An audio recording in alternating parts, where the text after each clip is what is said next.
Suara Dian Podcast. Halo Sobat Dian, apa kabar semuanya? Buat Sobat Dian yang lagi di rumah, di luar, panas-panasan ataupun lagi di kampus dan dengerin podcast kali ini, kita balik lagi ke segmen podcast Radio Suara Dian. Hari ini aku nggak sendirian, tentunya aku ditemenin sama bintang tamu spesial. Tapi sebelum aku kenalin ke kalian, kenalin dulu nih, aku Sandrina Kartika Ayu yang bakal nemenin hari ini. Dan sebelah aku udah ada halo, Diva Cantian Diananda. panggilan singkatnya apa nih Kak? Panggil aja Caca. Oke, kita kenalan dulu. Aku Sandrina. Oke, hai Sandrina. Jadi di sebelah aku ini ada Kak Caca dari BEM FKes Universitas Dian Nuswantoro. Oke, di sini tuh kita bakal bahas program yang lagi dijalanin sama Kak Caca dan juga tim BEM FKes, yaitu PPK Ormawa atau Program Penguatan Kapasitas Organisasi Mahasiswa. Tapi sebelum kita bahas ke PPK nih ya Kak, aku mau kepo dong keseharian Kak Caca tuh lagi sibuk ngapain aja sih? Aduh, kalau untuk saat ini sendiri ya, sebenarnya kesibukanku tuh sekarang cuma 2. Yang pertama PPK, yang kedua ngurusin skripsi. Oh, jadi Kak Caca ini mahasiswi semester akhir ya. Di sini Sepuh ya. semester 7 teman-teman. Berarti ini lagi sibuk-sibuknya juga ya? Ya, belum sampai yang ke hektiknya untuk skripsi ya sebenarnya. Jadi karena ini juga kayak masih masuk awal-awal semester, jadi masih bisa hihi ya. Ya sih bisa. Nggak tahu sih. Tapi harinya sambil mikir ya. Nanti kedepannya iya betul. Kedepannya gimana? Oke, di semester akhir ini tapi Kak Caca juga lagi ngejalanin program bareng sama tim BEM FKes lainnya. Oke, tadi aku udah mention kalau program yang lagi dijalani itu adalah PPK Ormawa. Pasti Sobat Dian di luar sana pada bingung nggak sih apa tuh PPK, dan terutama aku juga belum tahu banget nih PPK tuh apa. Boleh dong Kak Caca jelasin biar Sobat Dian tahu. Oke, jadi PPK itu singkatan dari Program Penguatan Kapasitas Organisasi Mahasiswa. Jadi program ini tuh diselenggarakan oleh Kemendikbudristek dan didanai juga oleh Kemendikbudristek, yang mana sebenarnya tuh lebih mengarah ke pemberdayaan masyarakat seperti itu. Jadi dalam program ini sebenarnya ada beberapa topik atau tema ya. Cuma kalau untuk BEM FK sendiri kelurahan sehat kita ambil topik itu. Oke, berarti ini tuh program yang bisa membantu masyarakat sekitar gitu ya Kak. Ya, insya Allah. Berarti program ini tuh kayak program inovasi ya yang dibikin sama Ya. BEM FKes. Kalau boleh tahu tuh ngelaksanainnya tuh di mana? Kalau pelaksanaan untuk PPK BEM FK sendiri, jadi kita ada desa binaan yang mana kita melakukan kegiatan tersebut itu di Kelurahan Lamper Tengah, Semarang. Di Lamper Tengah Semarang. Kenapa tuh ngambil Lamper Tengah Semarang untuk jadi tempat inovasi BEM FKes ini? Oke, jadi kenapa kita pilih Lamper Tengah? Karena Lamper Tengah itu sebenarnya dia merupakan salah satu kelurahan yang mana dia punya titel kampung tematik tempe, yang mana mayoritas dari masyarakatnya itu pencahariannya pengrajin tempe. Jadi dalam satu kelurahan itu kurang lebih terdapat 100 home industry tempe, yang mana perharinya itu bisa menghasilkan 7.000 sampai 10.000 buah tempe. Seperti itu. Dan Perharinya? iya, dan of course itu pasti akan menimbulkan limbah kan? Betul. Limbah. Di sini bentuknya limbah cair, dan setelah kita survei, tim survei, perharinya itu bisa sampai menghasilkan 60 liter limbah. Itu banyak banget loh, dan itu per hari. Banyak, betul. Udah Perkiraan pasti top. pencemaran, Menyebabkan pencemaran, dampaknya nggak bagus untuk lingkungan. Jadi kita pilih Lamper Tengah. Oh, berarti di situ mau membantu mengurangi limbah tempe yang dihasilkan gitu ya? Sebenarnya bukan ke mengurangi ya, tapi menurunkan kadar polutan yang ada di dalam. Oke. Kalau boleh tahu metode apa sih yang dipakai buat menurunkan limbah tersebut? Jadi, dalam PPKBM FKAS ini kami memberikan inovasi dengan, kita membuat alat filtrasi yang mana metodenya downflow itu untuk menyaring, limbah cair industri tempe tersebut, yang mana dibantu dengan, metode ekoenzim. Jadi nggak hanya pakai filtrasi aja, kita juga pakai ekoenzim. Oke, ekoenzim nih. Pasti juga masih asing nih ya, ekoenzim itu apa? Karena aku juga masih asing. Jadi aku pengen tanya, kegunaan ekoenzim itu apa sih Kak? Dan terbuatnya juga dari apa? Oke, jadi, bagi yang belum tahu ekoenzim ya, ekoenzim itu sebenarnya, fermentasi dari hasil, pembusukan limbah, sisa sampah rumah tangga yang berupa sisa sayuran atau buah-buahan, jadi sifatnya organik, kemudian dicampur dengan air dan molase atau gula merah atau gula Jawa seperti itu. Jadi di mana, nantinya campuran ini kan nanti disimpan, dia nanti akan menghasilkan suatu enzim, yang mana enzim ini ya, dia itu kan nanti, di dalamnya ada mikroorganisme. Nah, mikroorganisme ini yang bisa menurunkan kadar polutan yang ada di dalam limbah. Jadi, walaupun kita udah pakai sistem filtrasi nih untuk menyaring, partikel-partikel yang lebih besar ukurannya ya, seperti itu, kita juga pakai ekoenzim, seperti itu. Jadi, kegunaan ekoenzim tadi, kalau dalam program kita, itu untuk menurunkan bau tidak sedap yang, ditimbulkan dari limbah tempe tersebut. Dan juga kalau untuk jangka panjangnya, juga bisa memfilter air tersebut. Jadi, mungkin partikel-partikel yang lebih kecil, itu nanti bisa, jadi berkurang, seperti itu. Keren. Makanya sebenarnya kalau di luar dari konteks program PPKBM ini sebenarnya manfaat ekoenzim itu lebih Banyak. banyak. Ya, jadi bisa buat untuk obat untuk cuci mulut. Jadi itu misalkan sariawan bisa dipakai, terus bisa untuk kegiatan sehari-hari bisa jadi pembersih pembersih lantai kayak gitu. Bisa untuk mengobati berbagai macam penyakit juga sebenarnya. Menarik banget ya Sobat Dian, itu juga bisa jadi pengetahuan nih buat Sobat Dian di rumah yang lagi dengerin podcast hari ini. Kalau aku bayangin ya, itu kan kayak bikin program inovasi kayak gini tuh nggak mudah ya Kak. Jadi pasti butuh banget strategi buat menjadi pelengkap apa ya, biar program ini tuh lancar. Dari BMFK sendiri tuh strateginya gimana sih Kak, biar bisa terjalannya program tersebut? Oke, kalau ngomongin strategi, yang paling utama ya, yang paling harus pertama muncul itu sebenarnya ide. Oh, Ide atau ide. gagasan. Setelah itu baru rencana, terus bagaimana cara kita untuk mengambil hati masyarakat. Karena kan sasaran kita kan masyarakat Masyarakat, ya. iya Jadi betul. mau nggak mau ya kita harus mengambil hati masyarakat supaya mereka mau nih kita berdayakan seperti itu.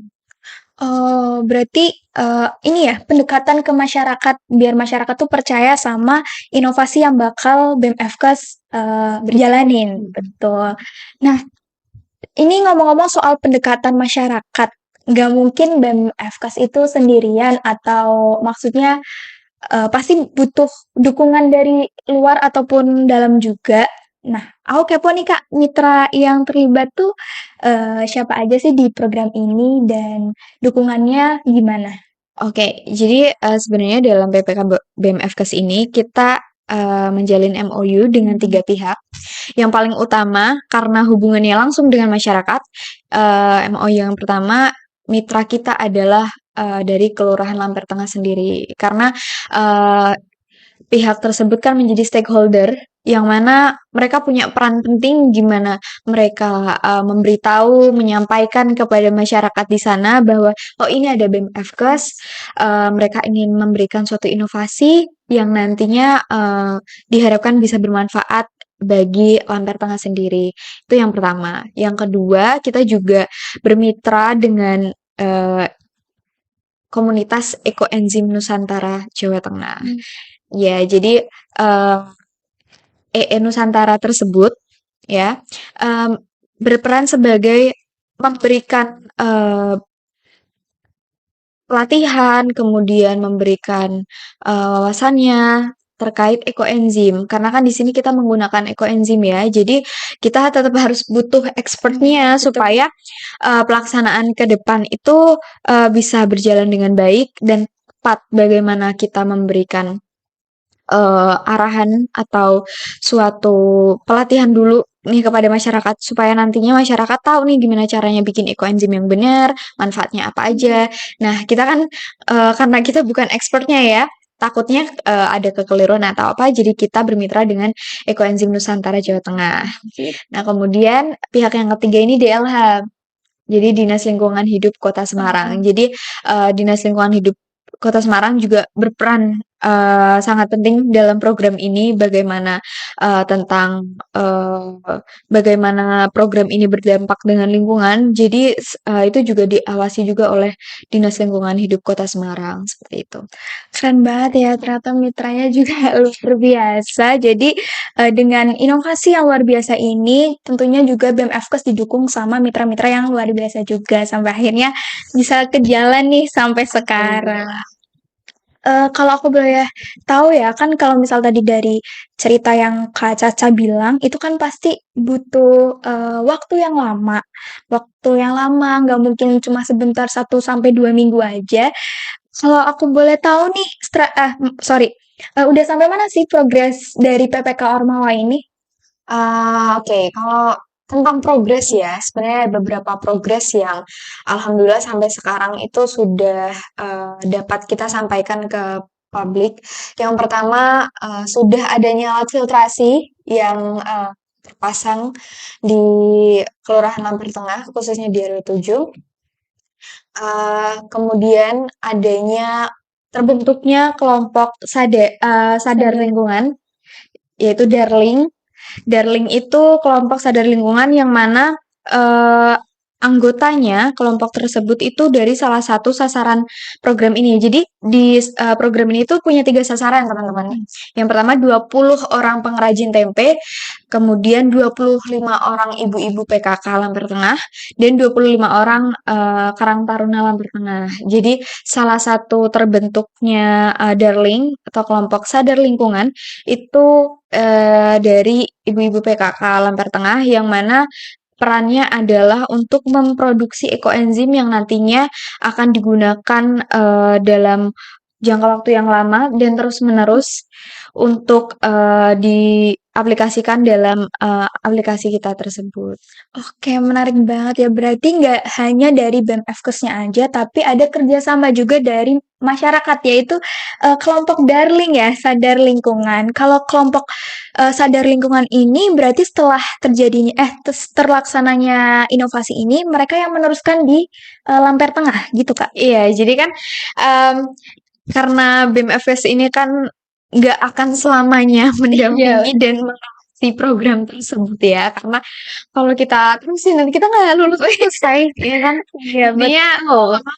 Kita juga memberikan itu tujuan kenapa kita memberikan pelatihan dan pengarahan kepada masyarakat terkait dengan pelaksanaan program seperti perawatan filtrasi ya, jadi penggantian medianya berapa bulan sekali, kemudian pembersihannya berapa bulan sekali, kemudian biasanya problem-problem apa yang kemungkinan dapat terjadi dalam filtrasi tersebut. Nanti kita berikan bimbingan, kita berikan arahan, kita berikan bagaimana solusinya seperti itu. Kemudian kita juga memberikan pelatihan pembuatan ekoenzim yang tadi sudah aku jelaskan ya.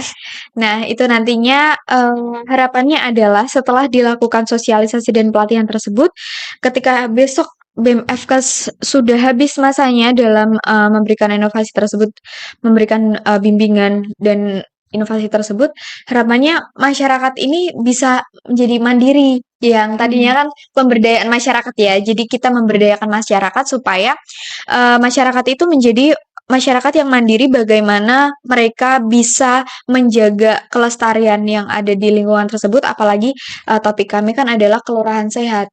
Kemudian progresnya adalah di Kelurahan Lampir Tengah sendiri akhirnya ada seperti kegiatan kerja bakti, kemudian terlaksananya PHBS oleh tiap-tiap individu atau rumah tangga seperti itu. Kemudian sudah adanya produk ekoenzim yang sudah dihasilkan oleh ibu-ibu tadi, Darling. Alhamdulillah. Ya, untuk saat ini mungkin progresnya seperti itu dan kemarin pun sudah terlaksananya grand launching atau Monef yang dihadiri juga oleh pihak universitas dan fakultas dan alhamdulillah berjalan lancar dan untuk progres ke depannya lagi kami mohon doanya dan dukungannya supaya ke depan semua bisa sukses dan tapi keren banget loh Kak. Maksudnya aku tuh kayak Kak Caca ngomong kayak gini aku tuh ngebayangin maksudnya dari anggota-anggota BEM FKes berarti juga keren dalam perannya di Lampir Tengah ini membawa perubahan untuk masyarakat yang mungkin aslinya tuh nggak tahu jadi tahu, terus yang mungkin kurang sadar sama lingkungannya sekarang jadi lebih sadar Iya, lagi. lebih aware. Kalau gitu ada nggak sih perubahan yang udah dirasa walaupun kayaknya mungkin belum terlalu yang merubah banget, tapi kan pasti ada perubahan yang terlihat gitu ya Kak. Kalau boleh tahu tuh apa? Oke, kalau perubahan ya sebenarnya hampir sama seperti progres yang tadi aku jelaskan. Jadi progres-progres itu yang tadinya belum ada itu jadi ada itu kayak gitu. Kemudian kalau untuk perubahan sendiri dari secara apa namanya kualitas air atau saluran hasil buangan limbah tersebut, alhamdulillah ini berdasarkan uji lab ya. Jadi tim PPK BEM FKes ini sudah menguji kualitas air sebelum diberi filtrasi dan sesudah diberi filtrasi seperti itu. Jadi alhamdulillah dari beberapa parameternya menunjukkan hasil yang baik. Jadi ada penurunan kadar polutan yang di dalam air limbah tersebut seperti itu. Keren banget, keren banget, keren banget. Sobat Dian juga pasti kepo nggak sih dengan adanya inovasi yang luar biasa ini? Pastinya juga nggak jauh dari tim yang luar biasa.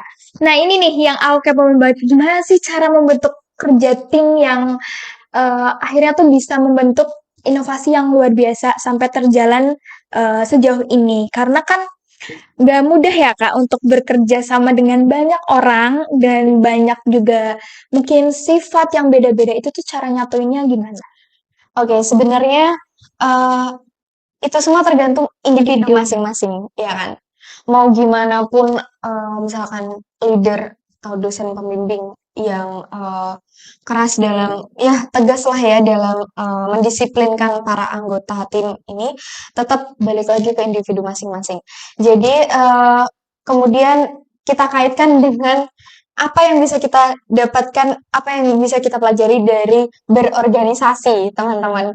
Jadi dalam berorganisasi tentunya kita bisa dapat soft skill yang mana kita nggak bisa dapetin aja di bangku perkuliahan. Maksudnya dengan duduk belajar di kelas ya, terus kerja Itu ya. jadi di organisasi itu kita jadi belajar bagaimana kita harus menghadapi orang, langsung berhadapan dengan masyarakat, bagaimana berkomunikasi dengan masyarakat, dengan pihak-pihak tertentu, kemudian bagaimana kita bekerja dengan banyak kepala, dengan karakter yang berbeda, dengan isi kepala dan prinsip yang berbeda, bagaimana kita meredam ego kita, yang namanya menjalin sebuah musyawarah yang nantinya menghasilkan sebuah kesepakatan yang mana itu untuk kebaikan atau tujuan dari organisasi tersebut seperti itu. Jadi yang pertama tiap individu dari kelompok kita, dari anggota kita, bagaimana kesadaran tiap individu untuk bertanggung jawab atas tugasnya masing-masing, job desk-nya masing-masing dalam program ini. Kemudian nggak lepas dari yang namanya leader. Oke, organisasi tanpa leader yang baik itu nggak akan bisa berjalan dengan lancar dan baik juga, hubungannya mungkin bisa nggak harmonis. Jadi alhamdulillah atas kesadaran para anggota ditambah dengan leader yang cukup wise ya, bijaksana dalam memberikan job desk dan juga mengatur, memanage bagaimana semua bisa termanage dengan baik. Kemudian kita juga pastinya nggak bisa lepas dari yang namanya dosen pembimbing. Betul. Ya, jadi dalam PPK ini kita punya 2 orang dosen pembimbing. Dosen pembimbing kita sendiri ada Pak Firman Syahholik dari FKes, kemudian ada dosen task force kita, ada Bu Ratih Pramitasari, yang mana beliau ini dua beliau ini ya perannya sangat penting untuk anggota tim BEM FKes sendiri. Jadi bagaimana supaya kita para anggota dalam tim ini menjalankan job desk-nya tidak melebihi deadline ya, kemudian semua pekerjaan bisa termanage dengan baik, terpantau bagaimana progresnya sehingga apa yang kita apa yang menjadi tujuan kita bisa tercapai seperti itu. Luar biasa banget. Berarti selain inovasi yang luar biasa, ternyata di balik inovasi itu juga ada orang-orang yang luar biasa. Karena nggak hanya terbentuknya inovasi, tapi dalam organisasi dan kerja tim ini juga terbentuk karakter ya Kak. Berarti dari individu masing-masing. Maksudnya mungkin kita yang aslinya egois, yang aslinya cepet marah, tapi karena kita harus musyawarah dan bekerja tim, ya udahlah jadi kayak belajar untuk menahan ego, untuk belajar lebih sabar dan lebih mengerti satu sama lain, betul kan? Jadi buat sobat Dian di luar sana yang mungkin masih bingung apa sih benefit dari masuk organisasi, ini udah ada contohnya yang luar biasa juga. Bahkan Kak Caca ini mahasiswa semester akhir loh guys, yang dimana tuh mungkin lagi maksudnya lagi sibuk-sibuknya, tapi masih sempat untuk menjalani program yang luar biasa, nggak kalah pusingnya juga ya. Iya, tapi di sini ada benefit yang mungkin teman-teman nih kalau denger ini pasti kayak ih enak banget, parah gitu kan. Jadi benefit dari ikut program PPK ini, kita bisa dapat konversi SKS, yang mana kita nggak usah ikut kegiatan kuliah, nggak usah ngerjain tugas, nggak usah ikut UTS, nggak usah ikut UAS. Tapi nilai kita aman gitu, sebenarnya tergantung dari kinerja kita di PPK ini ya. Kalau baik, otomatis nilainya semua matkul yang dikonversi itu langsung auto A, tanpa kita harus ikut kegiatan belajar mengajarnya, kemudian harus pusing mikirin tugas, iya, ada praktek segala nggak penting guys, bukan nggak penting ya, Maksudnya itu salah satu benefit yang iya, luar biasa gitu siapa yang kan. nggak mau? Iya betul. Aku aja karena konversi ya, sekarang sebenarnya matkul yang wajib aku jalankan sekarang cuma 1, skripsi. Padahal aku masih ada matkul lain. Iya kan? Jadi alhamdulillah walaupun aku semester tua, yang mana kayak alhamdulillah aja, maksud aku kondisi aku sekarang tuh nggak memprihatinkan kayak mahasiswa. Aku melihat Kak Caca aja tuh masih 7 yang lain ya. gitu, kayak yang udah loyo kayak gitu. Alhamdulillah karena diringankan dengan adanya sistem konversi SKS tersebut seperti itu. Jadi teman-teman sebenarnya ada banyak program lain yang benefitnya itu konversi SKS. Jadi teman-teman pintar aja untuk cari ada program apa. Jadi sebenarnya nggak harus ikut organisasi juga sih. Kan konversi SKS itu bisa kita dapatkan dari misalkan program Kampus Merdeka ya. Itu nggak perlu kita masuk organisasi dulu kok kayak gitu. Jadi teman-teman gimana pintar-pintar aja untuk cari informasi ya, opportunity untuk meringankan beban anak kuliah aja sih sebenarnya. Dan aku juga bisa nyimpulin walaupun ikut organisasi juga kita harus aktif di dalamnya ya Kak. Jangan hanya sekedar mungkin ya udahlah ikut organisasi buat ada di CV atau apa. Tapi kita harus berperan juga dalam organisasi tersebut biar kita dapat benefitnya, kerasa benefitnya tuh ada gitu. Karena kita nggak hanya diem di organisasi itu. Iya, jadi circle pertemanan tuh jadi lebih luas teman-teman. Betul. Jadi yang namanya organisasi, yang pertama nih, kita tanpa organisasi aja udah dapet temen kan di kelas, kayak satu jurusan kayak gitu.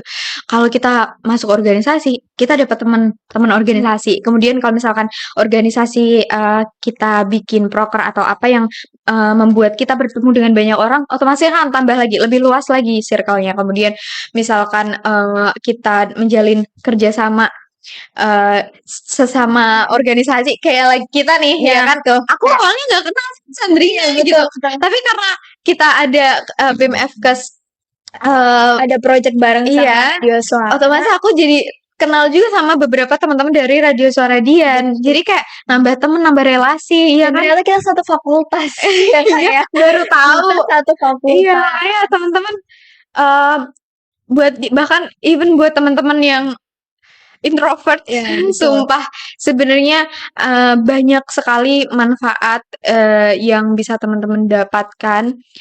Kemudian teman-teman bisa punya motivasi, inspirasi dari luar ya yang sifatnya eksternal. Jadi untuk teman-teman, bahkan teman-teman organisasi pun nggak semuanya sebenarnya ekstrovert tuh, nggak ada aja yang introvert. Karena terbentuk aja gitu ya Kak. Maksudnya dari introvert juga bisa terbentuk jadi extrovert karena lingkungannya. Mungkin karena kebawa kayak, aku tuh juga harus kayak gini nih, aku harus kayak gitu. Jadi kayak nggak stuck di zona nyamannya tuh. Iya, tapi menurut teman-temanku yang introvert pun mereka nggak tertekan untuk masuk organisasi dengan ketemu banyak orang. Jiwa introvert mereka tetap nggak hilang sih sebenarnya. Cuma ya akhirnya mereka jadi belajar bagaimana menempatkan diri dalam segala situasi ketika ada banyak orang atau kita harus bekerja dengan orang seperti itu keren banget sih. Teman-teman buat yang masih bingung mau ikut organisasi apa enggak harus BEM, bisa ikut UKM, bisa ikut himpunan. Teman-teman tuh bisa dapat banyak sekali benefit yang tentunya nggak bisa didapat teman-teman dengan dengerin dosen menerangkan secara teori aja. Jadi manfaatkan baik-baik kesempatan. Iya, untuk apalagi yang namanya kuliah itu ya, kalau kita udah lepas nih dari kuliah, kita butuh relasi. Betul. Ya kan? Kita butuh relasi teman-teman karena ya pasti semua orang butuh kerja gitu kan. Nah, kalau misalkan relasinya banyak kan kita bisa tanya-tanya ya. Kita bisa tanya-tanya. Bahkan kalau misalkan kita punya teman yang baik nih, lu butuh kerjaan enggak? Kalau enggak kita influencer dong. Iya, Ada betul. Jadi itu sih teman-teman. Keren banget. Terutama buat Kak Caca juga menginspirasi aku juga tentunya. Apalagi ternyata dia semester akhir guys, tapi masih semangatnya tuh kayak maba. Tahu nggak sih? Betul banget. Nah, pasti tadi udah pada dengerin nih tentang PPK Ormawa juga tentunya. Dan jangan lupa ya, BEM-FKES juga suka update daily tentang PPK Ormawanya di Instagram loh. Jadi nggak hanya kalian dengerin podcast ini, habis kalian dengerin podcast ini, kalian stok IG-nya. Kalau boleh tahu apa tuh Kak? Jangan lupa stok, like, komen, dan share ya. Updatean tentang PPK Ormawa BEM-FKES ini kalian bisa pantau di laman Instagram kami di @ppko_BEM-FKES. Jangan lupa di follow. Dan jangan lupa follow juga Instagramnya Kak Caca nih kalau boleh tahu apa. Buat nambah relasi ya. Boleh deh kenalan. Oke. Teman-teman bisa mungkin kenalan sama aku atau sekedar kepo aja juga boleh sebenarnya. Jadi Instagram aku @chantyadiva CHANTYADIVA. Boleh dicek sekarang. Dan kalau misal mau tanya-tanya tipsnya juga bisa ke boleh lah. Aku anaknya suka berteman kok guys. Oke, podcast kali ini menurut aku menginspirasi banget. Selain aku tahu inovasi yang luar biasa, tapi aku juga ngobrol sama orang yang luar biasa juga di sini. Jadi kayak pasti Sobat Dian di luar sana juga termotivasi dan lebih semangat, dan mungkin yang lagi bingung ikut nggak ya organisasi, nih udah ada contohnya. Apalagi maba ya. Betul, semangat. Oke, terima kasih ya Kak Caca udah nemenin podcast aku di hari ini yang mungkin buat Sobat Dia juga termotivasi. Aduh, gimana ya? Aku juga mengucapkan banyak-banyak Radio Suara Dian karena udah memberikan waktu dan kesempatannya supaya BEM-FKES bisa memperkenalkan program yang sedang kami jalankan ini, dan aku mohon dukungan dari teman-teman semuanya. Dan mohon doanya semoga kedepannya progres dan pelaksanaan PPK Ormawa BEM-FKES ini berjalan dengan lancar dan menghasilkan hasil yang luar biasa, dapat bermanfaat nggak hanya untuk masyarakat Lampir Tengah aja, tapi untuk pihak-pihak terkait dan bahkan untuk masyarakat atau orang yang mungkin melihat bagaimana program ini berlangsung, bagaimana semoga kami bisa memberikan insight, kita bisa memberikan gambaran inovasi, motivasi, or anything yang konteksnya baik untuk teman-teman semua. Jadi terima kasih banyak sekali lagi untuk Iya. Radio Suara Dian untuk kesempatannya. Terima kasih juga untuk itu kita harus doain juga nih buat BMFK semoga lancar PPK Ormawanya dan membuahkan hasil yang bermanfaat.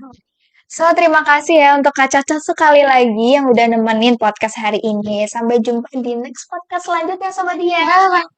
See you.